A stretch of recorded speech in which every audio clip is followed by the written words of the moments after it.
Bom dia, meus queridos, graça e paz aos irmãos.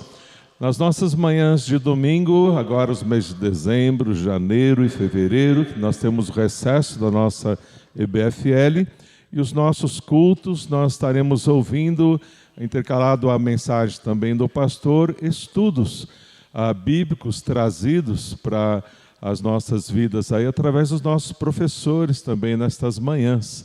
E hoje nós vamos estar ouvindo a nossa irmã Cláudia que não é Cláudia Jardim, né? Nem cozinha, é Cláudia Sala, não é mesmo?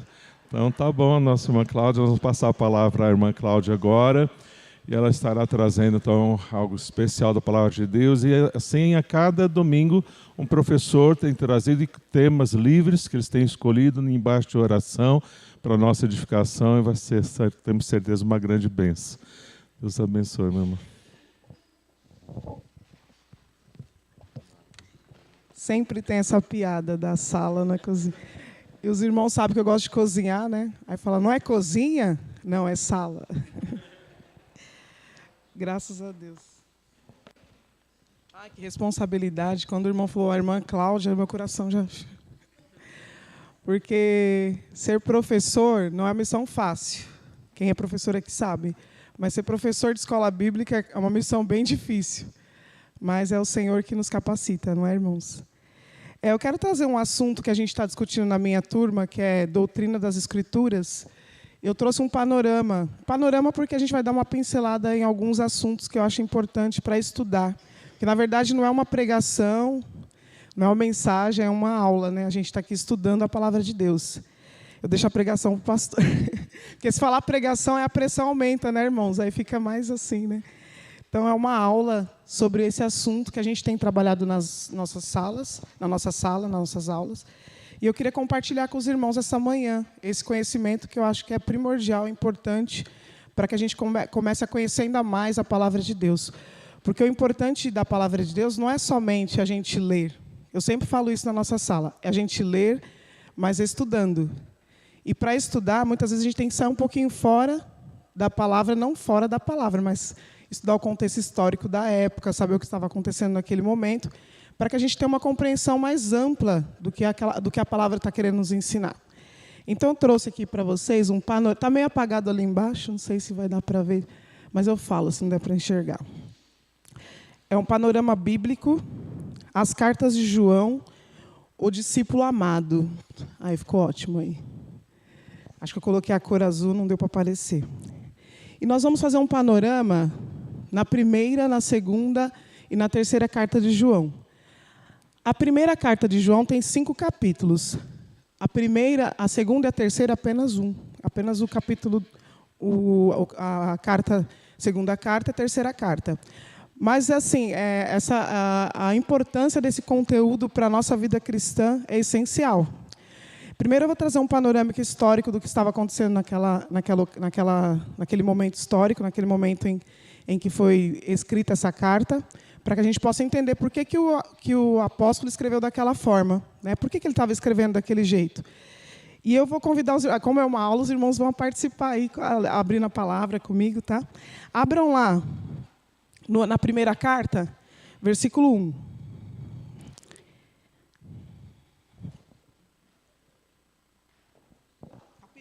Capítulo 1, versículo 1.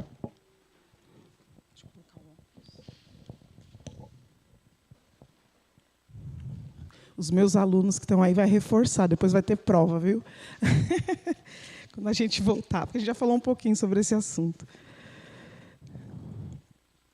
O que era desde o princípio, o que ouvimos e o que vimos com os nossos olhos, presta atenção na ênfase que ele dá aqui. Vimos, tem como ver com outra coisa? Não, é com os olhos. Por que será que ele está falando assim? Vimos com os nossos olhos. O que contemplamos com as nossas mãos, o que contemplamos e as nossas mãos apalparam. Então ele dá ênfase aqui aos sentidos, a visão e o tato. Por que ele está falando isso? Vamos continuar. Isso proclamamos a respeito da palavra da vida. A palavra se manifestou, nós a vimos, e dela testemunhamos e proclamamos a vocês a vida eterna, que estava com o Pai e nos foi manifestada. Manifestada através de quem? É uma pergunta. E não é uma pergunta retórica para responder. Jesus, através de Jesus. Então, ele está falando aqui de uma pessoa que ele viu com os olhos e ele apalpou, ele tocou. Ou seja, era algo físico, não era algo espiritual. E aí vou continuar. Nossa comunhão, proclamamos que vimos e ouvimos para que vocês também tenham comunhão conosco. Nossa comunhão é com o Pai e com seu Filho Jesus Cristo. Por que ele está falando isso aqui, no início dessa carta? Porque vamos fazer vamos relembrar. João é o apóstolo, discípulo amado, apóstolo de Cristo, de Jesus. E ele, lá na época que ele andou com Jesus, né, existia uma problemática naquela situação, naquele contexto. Qual que era a problemática? Existia aqueles que, como o irmão José falou aqui, tem muitos que vão comemorar o Natal hoje como? Vai comemorar o Natal como uma festa de confraternização, vai fazer uma mesa bonita, uma comida tradicional, peru, pernil e outras coisas deliciosas, arroz com passa, sem passa, aí vai ser o ápice da discórdia, né, do Natal. Mas como que nós comemoramos o Natal? Qual é a nossa forma de comemorar o Natal? O Natal para nós não é só uma festa, tem um significado. Que a vinda, o plano perfeito de Deus, a vinda de Jesus, o nascimento do Messias, que hoje nós cremos assim, né? Jesus veio, ele veio em carne, não em espírito. Ele estava com Deus, no princípio ele era, né? E continuou sendo. Ele é Deus, homem e homem perfeito. E ele é Deus também. Isso gerou muita confusão lá no meio deles. Por quê? Naquela ocasião em que Jesus veio, e João está falando dessa forma porque existia uma teoria naquele período, que era uma teoria que já existia antes de Jesus, mas ela ganhou força com a vinda de Jesus, com o nascimento de Jesus e com o ministério de Jesus começou o debate, que foi trazido as boas novas, né, o evangelho de Jesus, os ensinamentos de Jesus, e foi aflorada essa teoria, nesse momento, que era a teoria gnosticista. Pode passar o próximo? Em que consistia essa teoria gnosticista? Ela consistia numa coisa bem simples, mas diabólica. Era uma doutrina. O que é uma doutrina? Doutrina é um conjunto de ideias ou de ensinamentos que você passa para alguém, a respeito de religião, a respeito de política, ou a respeito de qualquer assunto. E esse gnosticismo se transformou em uma doutrina daquela época, que era uma doutrina herege. Por quê? Os gnósticos não acreditavam que Jesus pudesse ser Deus. Simplesmente porque existia uma questão entre eles. Os gregos, eles acreditavam num dualismo. Qual que era o dualismo que eles acreditavam? Que a matéria é má e o espírito é bom. Então, se a matéria é má, tudo que está na matéria é ruim. Então, se Deus fosse matéria, Deus não era bom. Deus era ruim. Então, para um grego, que era também alvo da pregação do evangelho naquela época e ainda hoje, a cultura deles dizia isso, que a matéria é ruim. Então, os gregos eles comemoram a morte, por exemplo, como algo muito bom, porque você está libertando a sua alma, que é boa, de um corpo que é má. Aí você vai falar assim, eles acreditavam nisso, mas o que Jesus tem a ver com isso?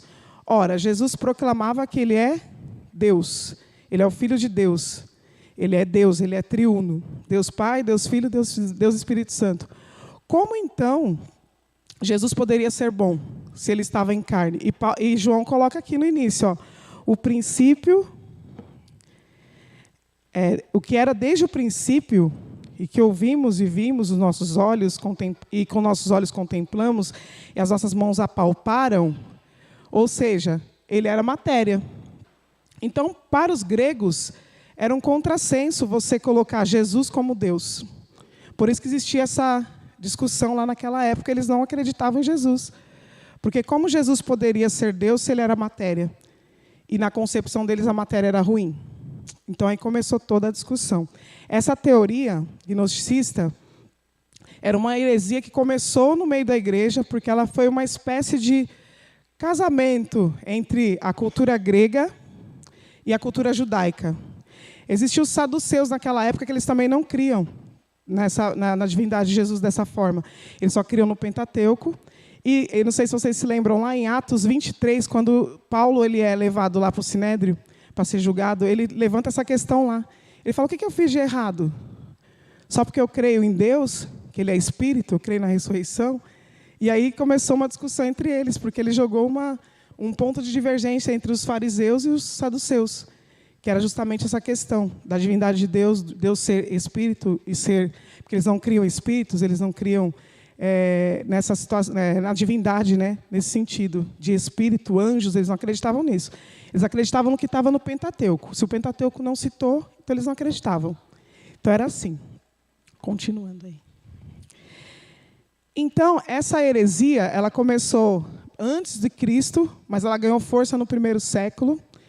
E essa doutrina gnosticista, a doutrina central do gnosticismo era que o espírito é inteiramente bom e a matéria inteiramente má. Então, quando João escreve dessa forma, ele está querendo dizer o quê? Jesus é espírito, ele é matéria, e ele é Deus, ele é bom. Então, isso gerou já um ponto de grande divergência entre aquele povo daquela época. Então, na verdade, essa doutrina que invadiu a igreja naquele momento, ela veio com o objetivo próprio de destruir o conhecimento que a igreja tinha sobre Jesus. Querer deturpar, né, o conhecimento que a igreja tinha sobre Jesus. Continuando aqui.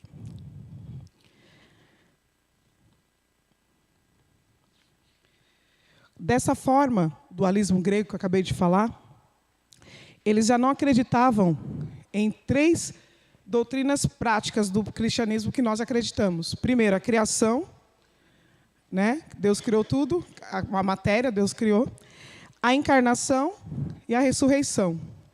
Nós somos cristãos porque nós cremos nessas 3 doutrinas. Nós cremos que Deus criou tudo, nós cremos que Jesus veio em carne aqui na Terra, nasceu, morreu como plano perfeito do Senhor para que hoje nós tivéssemos salvação.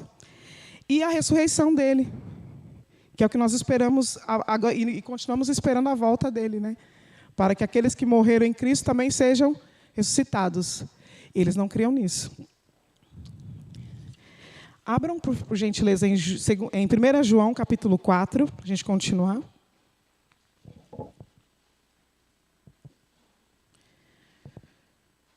Vamos ler aí, capítulo 4. Alguém pode ler para mim? Versículo 2. 1 João 4, 2.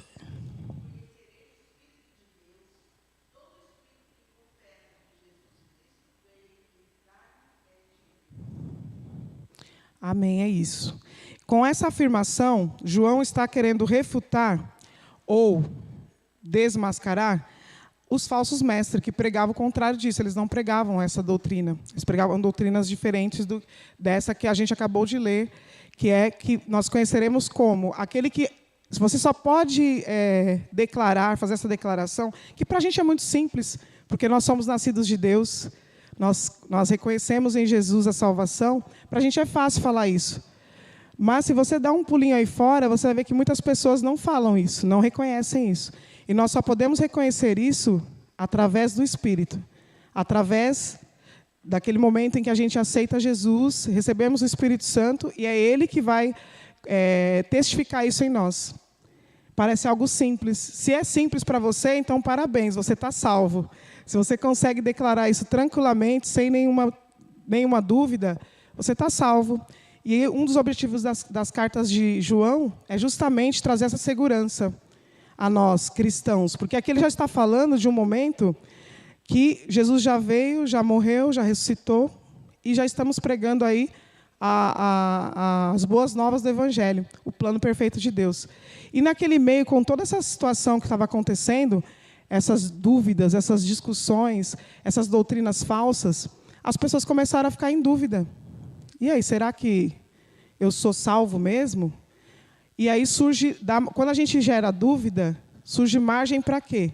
Para vir doutrinas que não são a doutrina do Senhor, a doutrina que Jesus nos instituiu ali, quando Ele veio, e acreditar em falsas doutrinas. Então, o que é importante? Que a gente tenha segurança no que diz a palavra do Senhor. E qual que é a segurança? Jesus veio, Ele é o Messias, Ele morreu, Ele ressuscitou, e hoje nós temos a salvação. Se morrermos hoje, quando acordarmos, estaremos na glória. Essa é a certeza. E ele escreve essa carta com esse objetivo. Que você só pode declarar isso se você tiver o Espírito. E se você tem o Espírito, quem fez o Descubra Nova Vida, o pastor explicou muito bem isso, né? Eu vi os testemunhos aqui. Você, muito crente de muitos anos, tem dúvida. Por quê? Porque está contaminado com falsas doutrinas. Quando você encontra uma doutrina simples, que as coisas de Deus é simples mesmo, você fala assim, será que é só isso? E aí você abre os olhos. Então, eu coloquei aquela imagem porque simboliza isso mesmo. Quando você está no engano, você não enxerga, você fica cego. E você está suscetível a doutrinas falsas. Então, João escreve essa carta para dizer assim para a gente, ainda hoje, cuidado com os falsos mestres, cuidado com as falsas doutrinas. A doutrina verdadeira é esta. Tanto que ele fala em um outro momento aqui que ele não traz nada de novo. O que ele traz é a doutrina que já foi colocada por Jesus, que já veio trazido em toda a história da igreja, né? Então, outra alerta que ele faz, cuidado com os ensinamentos novos. Eu tenho uma novidade maravilhosa, vem aqui que igreja nenhuma falou sobre isso. Só a gente aqui é muito esperto, só a gente aqui é muito inteligente, que sabe isso daqui. Então, vem para cá que eu vou revelar que você vai ficar agora... Você estava ruim, agora você vai ficar ótimo, porque essa doutrina aqui vai resolver seus problemas. Cuidado. Cuidado, porque não existe doutrina nova. A doutrina já está aqui, já está posta, já está na palavra do Senhor. Não tem nada que... Tudo que vier fora disso, a palavra nos ensina, não vem de Deus. Então, esse é um dos objetivos também da carta de João. Quais são, então, analisando, quais são a segurança que João traz para a gente, que ele quer mostrar para a gente em relação à palavra do Senhor, em relação a tudo que estava acontecendo naquele momento? Que nós devemos ter, sim, segurança na salvação. Jesus veio, Ele morreu, não é nenhum esforço seu que vai fazer com que você mereça ser salvo, ou alguma coisa nesse sentido, mas, sim, pela graça, ou seja, pelo amor de Deus, que se preocupou conosco. Outra coisa interessante, para os gregos, essa questão de falar assim, Deus se preocupa com você, Deus se importa com você, para eles não. Porque eles não acreditam eles não acreditam nesse sentido que Deus, sendo um ser tão grande, vai se preocupar com alguém tão pequeno. E o que a gente ouve na igreja hoje, na palavra do Senhor? O que a gente ouve? Que Deus se importa com a gente, mesmo a gente sendo pequeno. E essa doutrina que os gregos passavam naquela época era uma doutrina falsa, que estava contaminando a igreja também. Qual é a essência de Deus? Está lá em 1 João, pode continuar em 1 João, capítulo 1, versículo 5. Pode passar, isso aí. Alguém pode ler, por favor?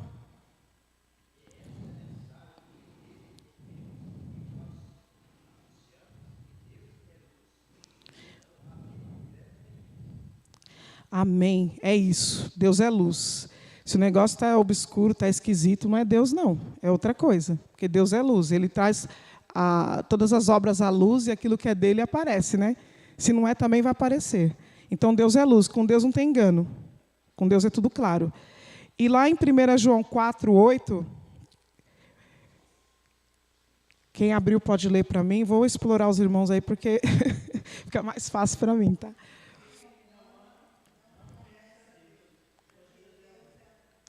Aleluia, é isso mesmo. Outra, a essência de Deus. O que é a essência de Deus? Primeiro, a essência de Deus Ele é luz. E a essência de Deus, Ele é amor.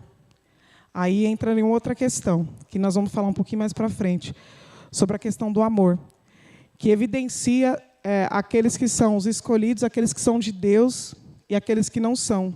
Então, uma das características do verdadeiro cristão, primeiro, ele anda na luz. Segundo, ele ama. Então, as cartas de Paulo você vai ouvir muito, e eu acho interessante o título dele, O próprio Jesus deu esse título para ele, o discípulo amado. E ele era um amor mesmo, né? Ele fala muito do amor. E a importância do amor como uma característica fundamental do verdadeiro cristão. Então, se a gente não ama, é estranho. Para não dizer outra coisa, né? A gente tem que amar o próximo. É fácil amar filho, é fácil amar pai, né? É fácil amar gente da família. Difícil é amar os irmãos da igreja, não é? Porque é tudo diferente. Então, ele fala que é difícil, mas não é impossível, porque você está pautado em quem? Naquele que tem a essência do amor. Então, se você está em falta, você tem que ir até ele e pedir, Senhor, me ensina mais esse irmão, porque ele é chato, hein? Ele me irrita, ele me incomoda. E por que isso é importante? Porque a gente já entendeu aqui que a essência de Deus é amor. E se você não ama, segundo a carta de João, é um problema muito sério. É um problema muito sério. Estou continuando. Lá em 1 João 2, 15...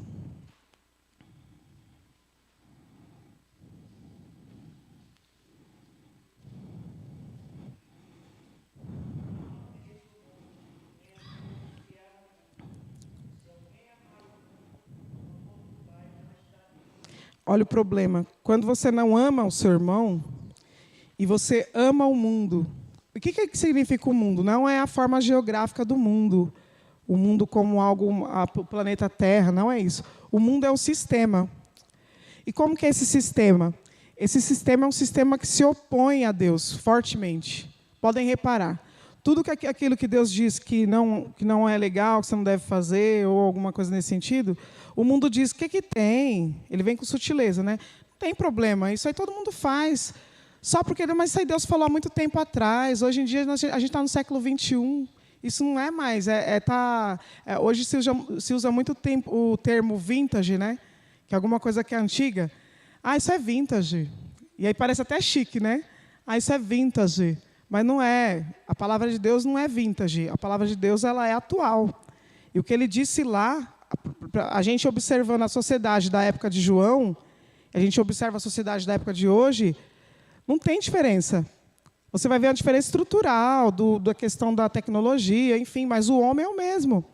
Ele tá com as mesmas paixões, as mesmas necessidades, os mesmos desejos, os mesmos enganos, as mesmas seduções que assolavam os homens daquela época, é igual hoje. E hoje eu vou te dizer, está um pouco pior.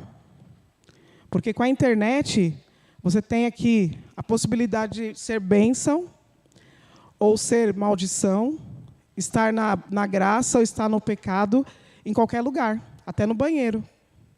Porque você tem acesso a tudo aqui. Então, hoje eu vou dizer, está mais fácil ainda, né? Você fazer aquilo que não agrada ao Senhor. Então, o que vai ter? Mas também está muito fácil da gente fazer aquilo que agrada ao Senhor, porque a gente tem isso também na nossa mão, e o poder de escolha. Então, por exemplo, para dar essa aula aqui hoje, eu estudei bastante. Estudei aonde? Aqui. Então, eu usei isso daqui como instrumento de bênção, né? Mas a sociedade que nós estamos vivendo hoje, como eu falei, não é uma sociedade diferente. Então, se a gente quiser ser bênção, não existe desculpa. A gente vai ter desculpa para não ser bênção se a gente quiser. Porque a gente tem tudo na mão aqui para ser bênção. Ou o contrário disso. Então, a questão da igreja que está surgindo também nesse momento, que aí é a igreja, né, de Cristo que está tendo. Não existia igreja antes disso, né? Não é, pastor? Estou falando certinho, né? Não existia igreja antes disso, a igreja veio depois. E o que significa igreja? O pastor não pode responder, porque ele é pastor. Não. O que significa igreja? Você vai falar, eu sou a igreja, tá? Mas o que significa a igreja? Vamos lá. Ajuntamento dos santos. Mas não é. A palavra igreja não significa isso. Alguém sabe?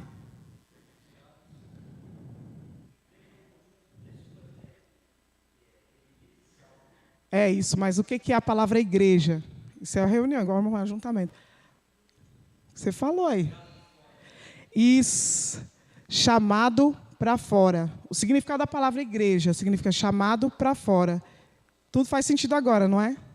Aquele que achou que é a igreja, eu sou igreja, que gostoso, vamos pôr ar-condicionado, ligar a música, tudo bacaninha, sentadinho aqui vamos trocar os bancos para ficar mais confortável. Não. A gente não é chamado para ficar aqui dentro, a gente é chamado para fora. Esse é o sentido de igreja. Então, a gente se reúne, sim. Aí a gente estava até falando sobre isso, estava falando com a Andréia, agora em pouco sobre isso, né? Que a gente começa assim, o diabo ele é tão sujo que ele usa tudo que ele pode usar para ir contra a gente, ele usa. Porque, por exemplo, vamos pegar a pandemia. A gente não pode ir para a igreja por causa da pandemia, por causa da Covid, ok, ficamos em casa. Acabou a pandemia. Aí agora você ficou lá no conforto do seu lar, estava gostoso lá, né? Aí você fala, agora tá bom, aqui também dá para eu ficar aqui, dá para eu ficar lá, né? Não, você não foi chamado para isso. Porque a comunhão é importante, como o irmão falou, ajuntamento dos santos é importante. Então, essa parte aqui é o que dá o combustível para você sair, vou ser redundante, tá? Não me julguem. Sair para fora. Tem que sair. A gente está aqui dentro, é gostoso, é maravilhoso, a gente canta louvores, a gente ouve o pastor falar, uma bênção, a gente aprende, mas tudo isso é combustível para a gente sair, não para a gente ficar. Isso é muito importante, esse conceito é muito importante dentro da gente.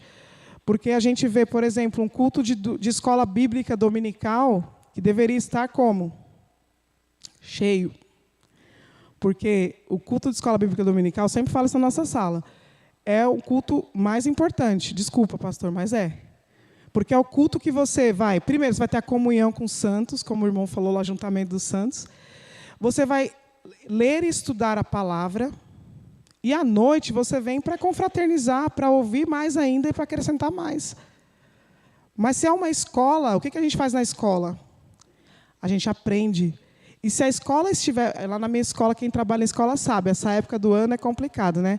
O aluno veio 35%, está reprovado. O aluno veio, e aqui tem a chamada também, né? O pessoal fica, quantas faltas eu tenho? Posso faltar domingo que vem? Não, querida, você está pendurada já. Se você faltar...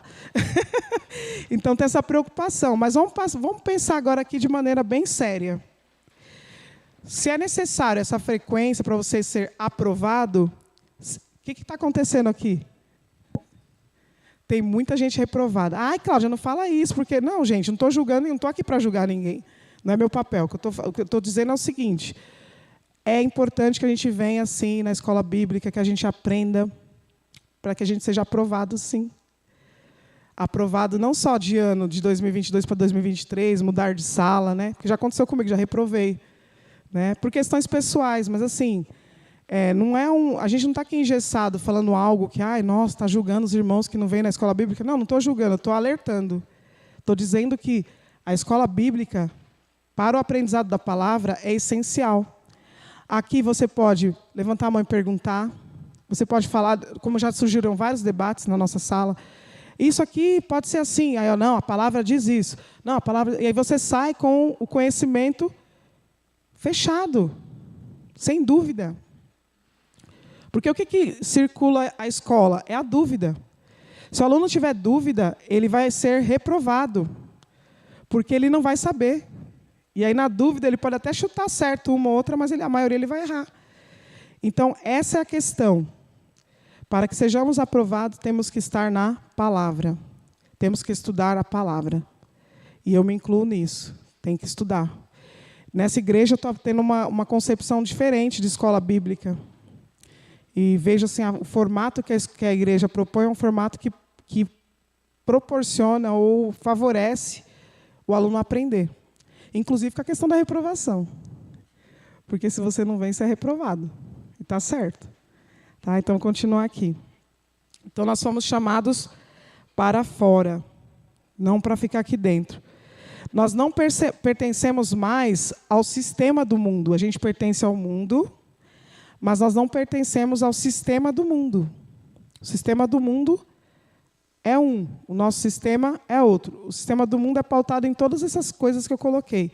Todos esses pecados, oposição a Deus, sedução, engano, mentira, e corrupção e tudo mais. O nosso sistema é pautado na verdade, na luz, no amor, que vem de Deus. Quando o nosso coração está no mundo, a gente corre um sério perigo. A gente vê lá em Números 14, não precisa abrir esse daqui não, mas lá em Números 14, no versículo 29 a 33, fala da desobediência do povo de Israel. Por que eles ficaram lá 40 anos no deserto? Porque o coração deles estava onde? Quem lembra? Estava no Egito, na escravidão. Eles não estavam, não tinham entendido a maravilha, tantos milagres eles viveram, né? Abriu-se o mar para eles passarem, eles receberam o provimento diário de Deus, tudo milagre. Só que onde estava o coração deles? No Egito. Estava fora. Estava no mundo. Então a gente tem que tomar cuidado e olhar esses exemplos e aprender. Onde está o seu coração? Porque onde estiver o seu coração, lá vai estar o seu tesouro. Assim diz a palavra. Então a gente tem que tomar cuidado para não ser reprovado e não ficar 40 anos patinando ali, não sai do lugar. Aquela geração foi castigada com esses 40 anos e só entrou na Terra Prometida uma geração nova. Uma geração que não tinha um coração no Egito. Então isso é muito sério. Porque quando a gente fala que o mesmo Deus de ontem, a gente fala até bonito, o Deus de ontem é o Deus de hoje, é o Deus de amanhã. É Ele mesmo, inclusive nessa parte também. Então a gente tem que tomar muito cuidado. Aí passa o próximo slide. Fala assim. João 3, 10, 11. Nessa parte, João quer evidenciar o verdadeiro cristão e desmascarar os enganadores. Desta forma, sabemos quem são os filhos de Deus e quem são os filhos do diabo. Quem não pratica a justiça não procede de Deus. E também quem não ama seu irmão. Esta é a mensagem que vocês ouviram desde o princípio, que nos amemos uns aos outros. Quem disse isso? Que mensagem é essa que ouvimos desde o princípio, que nos amemos uns aos outros? A mensagem de Jesus. Os 2 mandamentos, amar a Deus sobre todas as coisas, né? Amar ao teu próximo como a ti mesmo. Temos que nos amar uns aos outros. Próximo. Identificando a doutrina, o mestre e o espírito. Que doutrina? Qual é a verdadeira doutrina? Porque a gente já viu que, nesse momento, existia a doutrina gnosticista que estava ali permeando o meio evangélico, o meio cristão. Né? Estava trazendo engano para o meio do povo. Então, como que João traz de forma bem prática para a gente entender quem são, qual é a verdadeira doutrina, qual é o verdadeiro mestre e qual é o verdadeiro espírito? Ele traz aí. Relação com Cristo. Você tem que ter 3 coisinhas básicas. Eu me relaciono muito bem com Cristo. Lá, 1 João 2, 22, 23.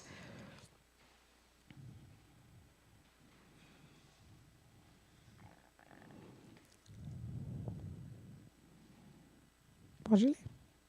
Quem achou, pode ler, por favor.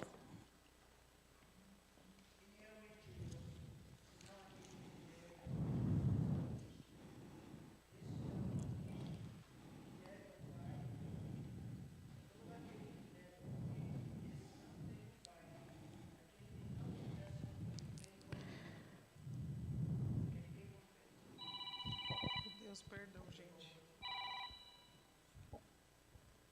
Peraí, deixa eu desligar aqui, porque não é possível, né?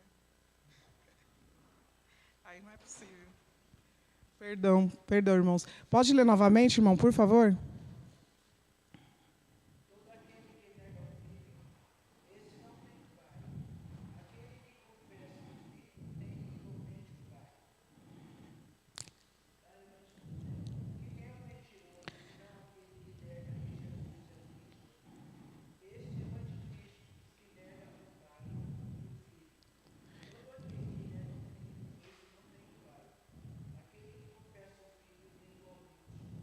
Amém, é isso.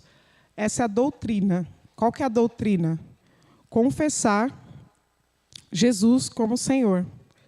Porque essa era a dificuldade dos fariseus, daqueles judeus que não criam no Messias, não criam em Jesus. Eles não diziam que Jesus era o Filho de Deus. Tanto que quando a gente vê os evangelhos sinóticos, a gente estudou lá os evangelhos sinóticos. Primeiro, o que são evangelhos sinóticos? Que tem a mesma visão. Então, a gente pega Mateus, Marcos, Lucas. São os 3 evangelhos que têm a mesma visão. Você vê, basicamente, os mesmos eventos escritos nos 3. Para entender melhor essa visão do que é ser sinótico, vamos imaginar um exemplo simples. Você está ali subindo a montanha, você e mais 2 amigos, tá? Aí você está subindo aqui, seu amigo daqui, você na mesma montanha. E eu peço para você descrever o que está acontecendo ali. Você vai descrever basicamente a mesma coisa, porque o objeto de observação é o mesmo. Por isso que a gente vê nos 3 evangelhos, e eles vêm até, está bem fácil para a gente ler a Bíblia hoje, né? Porque antigamente eles liam tudo, né? Assim, não tinha divisão. E hoje a gente tem a divisão, a gente vê até aonde está aquele texto. Quais são as outras referências que eu tenho naquele texto? Então, por exemplo, eu pego o livro de Mateus, eu olho uma parábola lá. E aí eu vejo lá em cima na parábola que essa parábola também está no livro de Marcos e também está no livro de Lucas. Então, facilita para eu entender que eles também, embora eles escrevam, por exemplo, no livro de Mateus, ele faz um relato mais detalhado, mais, né, de Marcos é mais sucinto, mas é a mesma história. Então, eles são chamados sinóticos por isso, porque eles têm a mesma visão, a mesma história. Eles contam a mesma coisa. O Evangelho de João, a gente fala Evangelho de João, ele não é sinótico. Porque qual que é o objetivo? Vamos pensar.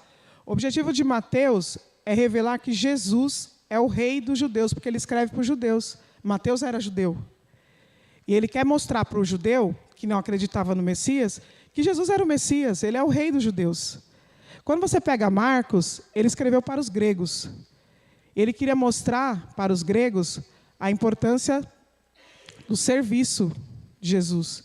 Jesus era servo, né? Então, ele mostra as obras de Jesus. Quando você pega Lucas, ele escreveu para quem? Para todos. Lucas fez uma viagem apurada para averiguar todos os fatos acontecidos. Ele comprovou tudo o que estava dito ali, nos evangelhos. Em loco, ele foi até o lugar.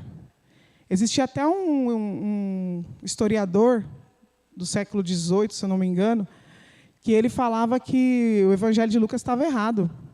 Porque como? Que ele escreveu aquilo lá, ele colocou detalhes ali de lugares que não é possível, que ele tinha visto em outras histórias que não era daquela forma. Estava errado. E aí ele resolveu fazer uma viagem, um ano sabático, foi até o lugar onde Lucas tinha descrevido. E ele descobriu que o evangelho de Lucas estava certo e os livros seculares estavam errados. Então, assim, para a gente entender a veracidade, quando a gente fala sobre, na nossa sala, doutrina das Escrituras, a gente procura ver esses fatos. Comprovar a doutrina das Escrituras e entender a formação da Bíblia, tudo que está escrito ali. E aí a gente pega esse conhecimento. Então, quando a gente fala dos 3, eles tinham um objetivo, que era esse, que eu acabei de falar. Agora, João, ele tinha um objetivo de dizer que Jesus é Deus. Ele é Deus.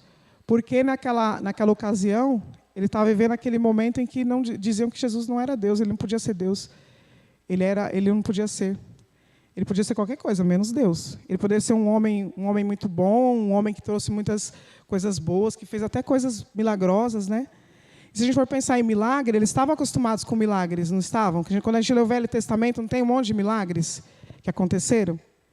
Então, para eles, assim, eles acabavam vendo como é. Mas quem vivenciou ali, viu o que Jesus fez e tinha pelo Espírito, teve esse discernimento, né? Declarava isso, declarava o quê? A verdadeira doutrina, que é só por meio do Espírito Santo que você pode dizer isso. E a segunda evidência, a segunda característica que você identifica aí o verdadeiro cristão é em relação ao relacionamento, é uma prova social. Como que é seu relacionamento com os seus irmãos? Aí está lá em 1 João 3, 10, 17. Eu vou ler aqui. 10 e o 17, tá? Desta forma, sabemos quem são os filhos de Deus e quem são os filhos do diabo. Quem não pratica a justiça não procede de Deus. Tampouco quem não ama o seu irmão. Lá no 17. Se alguém tiver recursos materiais e vendo o seu irmão em necessidade não se compadecer dele, como pode permanecer nele o amor de Deus? Aí as pessoas falam assim, mas eu vou ter que sair dando tudo para todo mundo? Não é isso que a palavra está dizendo, não. Ela está dizendo o quê? Que você tem que ser generoso. Com quem? Com seus irmãos. Quem são os seus irmãos? Aqui é um público específico. Quem são os nossos irmãos? O meu acabou de ligar aqui, atrapalhando a minha aula. Nossos irmãos são os nossos irmãos aqui da igreja, os irmãos, né?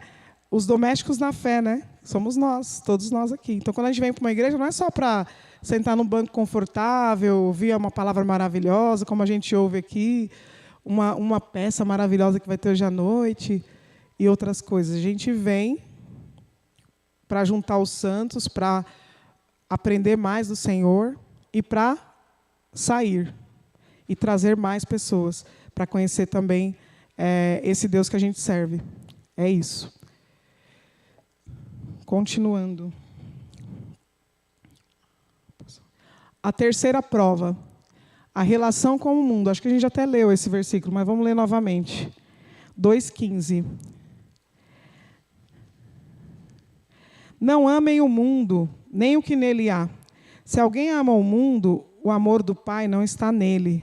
Pois tudo o que há no mundo, a cobiça da carne, a cobiça dos olhos e a ostentação dos bens, não provém do Pai, mas do mundo.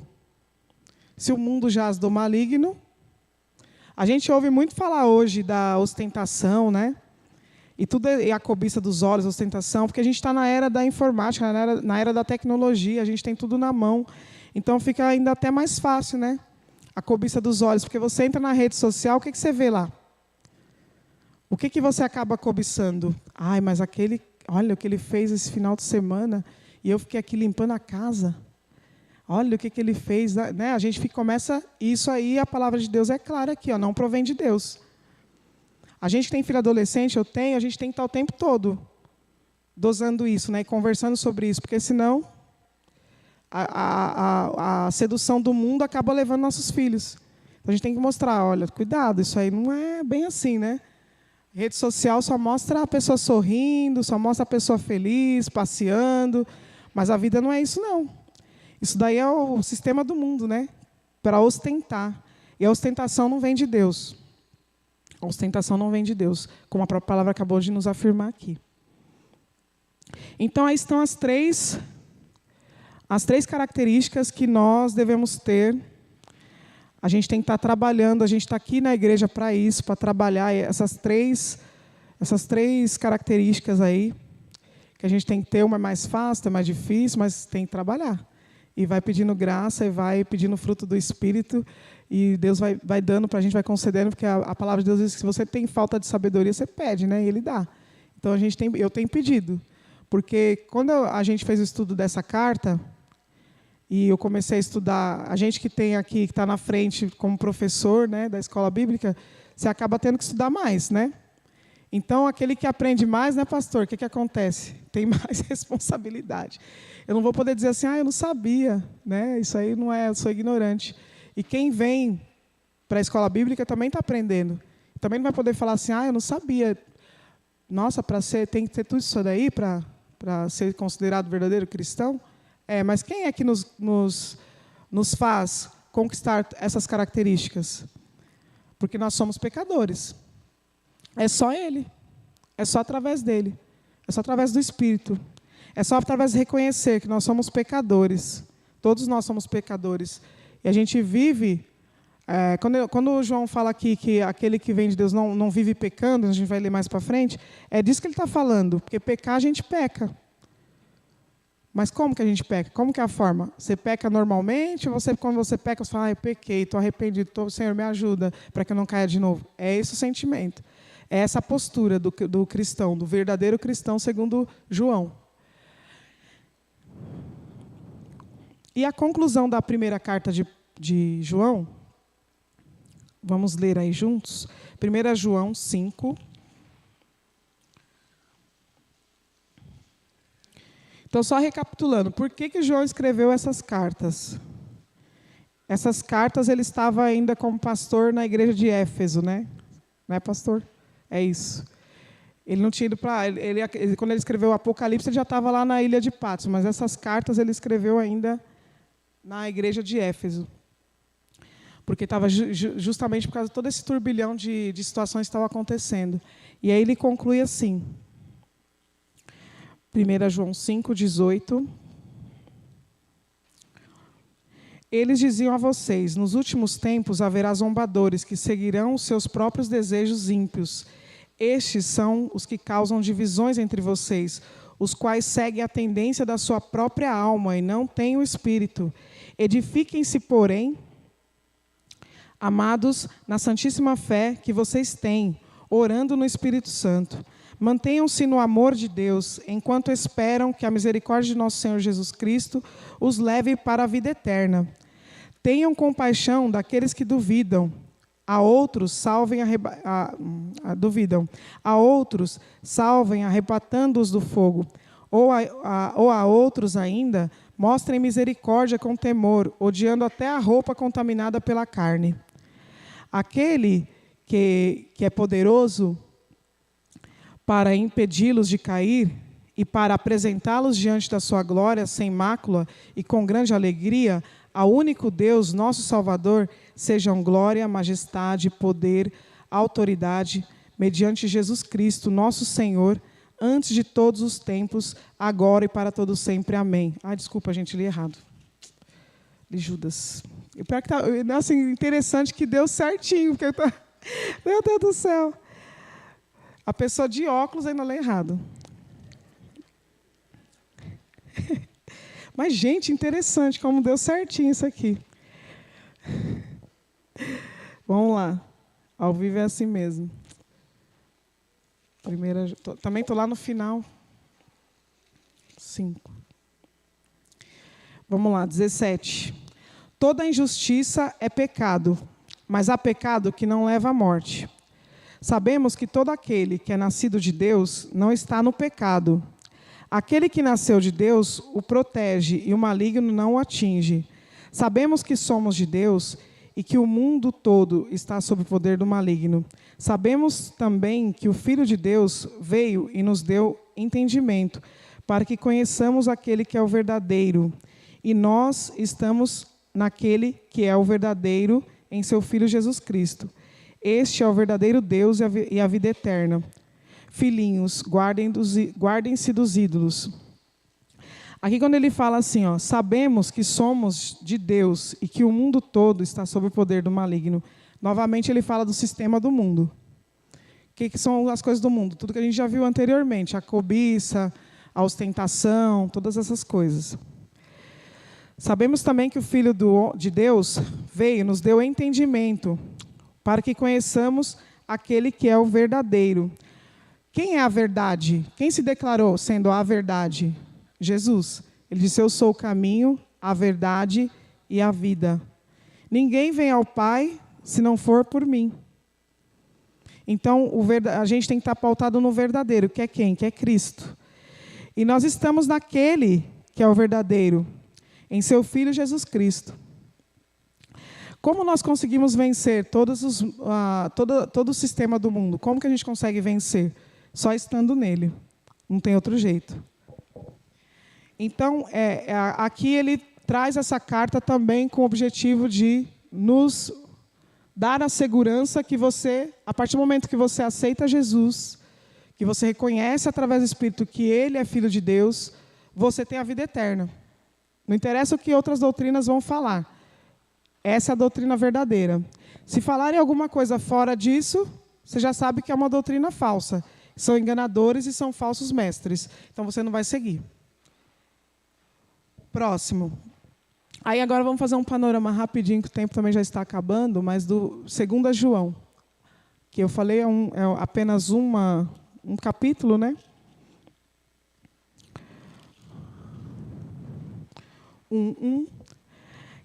Que diz assim, e essa carta foi escrita com o seguinte objetivo. A primeira carta de João é uma carta geral, Ele escreve para todos os cristãos, para todos os crentes, e inclusive para nós. A segunda carta, ele destina a uma pessoa específica, porque estava acontecendo uma situação nesse momento também, né? Desse turbilhão de situações que estava acontecendo lá.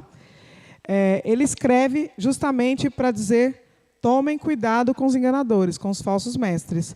E aí ele fala assim, no versículo 7 e 8. De fato, muitos enganadores têm saído pelo mundo, os quais não confessam que Jesus veio em corpo. Tal é o enganador e o anticristo. Olha lá o que ele está dizendo, ó. De fato, muitos enganadores têm saído pelo mundo, os quais não confessam que Jesus Cristo veio em corpo. Lembra da doutrina gnosticista que eu falei? Que eles não acreditavam que o corpo, Jesus não poderia estar em corpo. Eles até pregavam isso. Não, Jesus, não, ele veio, ele existiu, mas ele não veio em corpo. Ele veio em espírito. Porque corpo é ruim. E ele é Deus, então ele é bom, então ele é espírito. Então essa doutrina foi refutada por João também. E ele alertou o povo, ó, cuidado, eles estão vindo falar aí que Jesus não vem em corpo. É mentira. Ele vem em corpo, sim. E aí o 8. Tenham cuidado para que vocês não destruam o fruto do nosso trabalho, antes sejam recompensados plenamente. Então, ó, cuidado. Está vindo essa doutrina nova aí? Não é a doutrina, não. Essa doutrina é falsa. Continua de sempre, que não mudou. Continua sendo a mesma. Jesus veio em carne, veio em corpo, e ele é Deus. Então, o objetivo dessa carta era alertar o povo de Deus, ali, os cristãos, sobre os enganadores. E aí eu coloquei um desenho ali, ó. Nunca botou um ovo, mas é bom de marketing. O enganador é assim, viu, gente? Ele vem bem bonitinho, fofinho, porque ele tem que enganar. Se ele vier já com a cara mostrando os dentes, mostrando o chifre, o rabo, ninguém vai querer acreditar. Então ele vem assim bem fofinho, né? E ele tem um bom marketing, geralmente, né? Geralmente não, ele tem um bom marketing, porque para enganar muitos tem que ter um bom marketing. Então a gente está vivendo em tempos assim, está vindo muitas doutrinas aí. A gente tem visto igrejas de todo tipo. Se o tipo não é esse, então, ó, cuidado lá, ó. É um coelho de Páscoa. Tem um belo marketing, mas não é verdadeiro. Aí vamos para a terceira carta. Por que ele escreveu a terceira carta? Novamente ele vai falar sobre o amor aos irmãos e acolher, mas aqui num sentido de evangelismo. Porque assim, as pessoas que falavam de Jesus, vamos ler aí, ó, capítulo 3 João, versículo 8. Diz assim: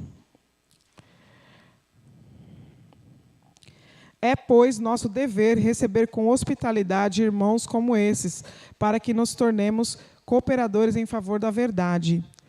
Porque existiam pessoas que estavam atrapalhando o trabalho naquele momento, que falavam todas essas doutrinas erradas, falsas, e as pessoas estavam até com medo de receber pessoas em casa, né? Porque vai que essa pessoa não é... Então não estava recebendo as pessoas que estavam levando o evangelho.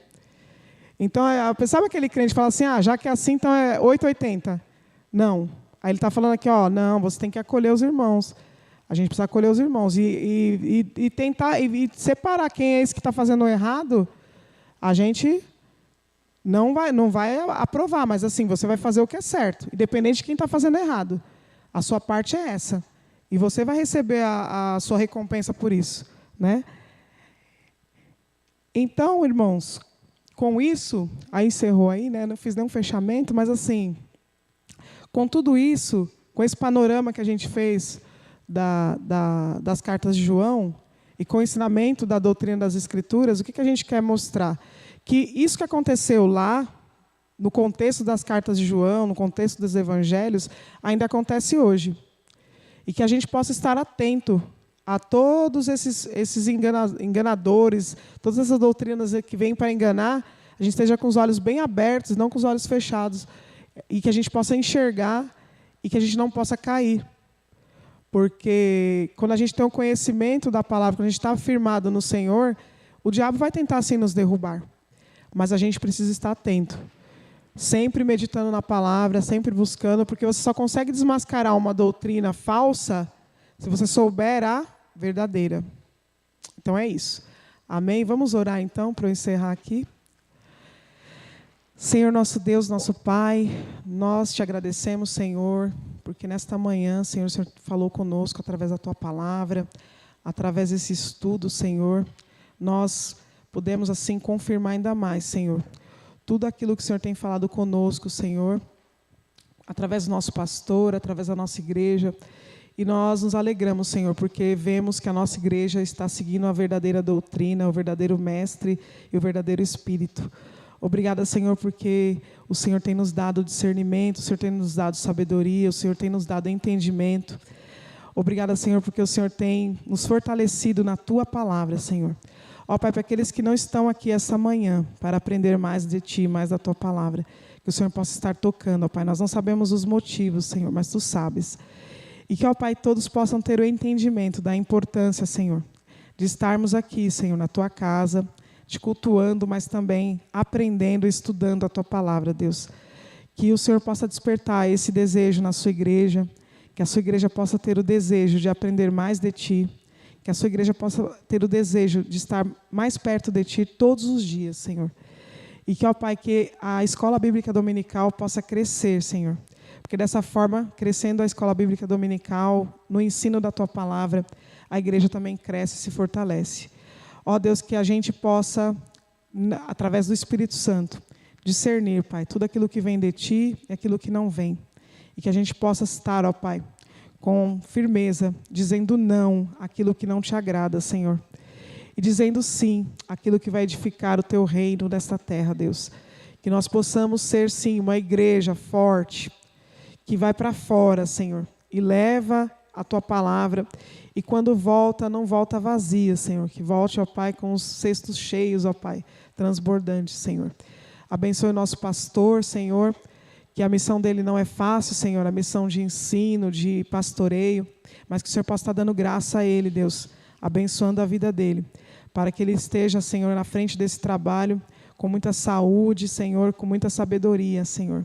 Abençoe igualmente a família dele também, Senhor, para que todos estejam unidos, ó Pai, um fortalecendo o outro.